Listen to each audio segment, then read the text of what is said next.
Les ambulanciers de l'aéroport, eux, ils portent assistance aux humains. Cet été, ils ont d'ailleurs été mobilisés sur des opérations majeures au cours desquelles ils ont pu faire preuve de leur professionnalisme. Mais une bonne partie de leur activité se déroule hors des murs. Reportage. On va arriver sur place, on devra attendre la présence de la police.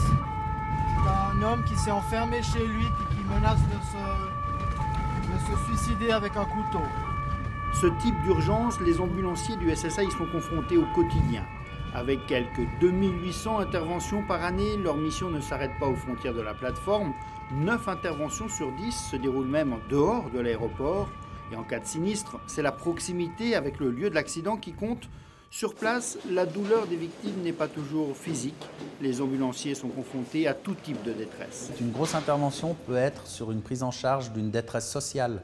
Ce n'est pas forcément un événement dur visuellement sur une prise en charge d'un polytraumatisé où on a du sang ou d'autres choses de ce genre, mais c'est vraiment souvent la détresse sociale. Historiquement, les sapeurs du SSA assumaient les tâches d'ambulanciers en plus de leur mission.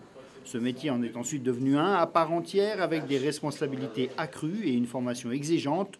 Dorénavant, les ambulanciers assurent la gestion des médicaments, ils assument des tâches administratives, ils évoluent dans un cadre juridique très strict et développent une collaboration étroite avec les services hospitaliers.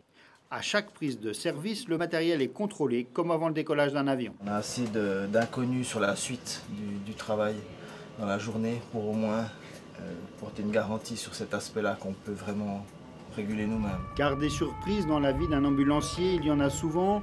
Ici, le patient ne parlait pas français.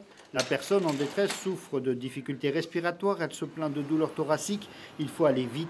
La médicalisation est nécessaire. Direction les HUG, la deuxième maison des ambulanciers. 85-90% des cas, on achemine les patients en HUG, ouais.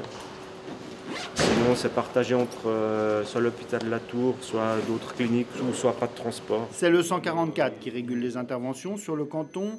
L'aéroport, de son côté, compte 19 ambulanciers qui assurent 2 services de 12 heures et une nuit sur chaque période de 6 jours. Une ambulance reste disponible la nuit et les jours fériés. En journée, 2 véhicules sont constamment prêts à être engagés.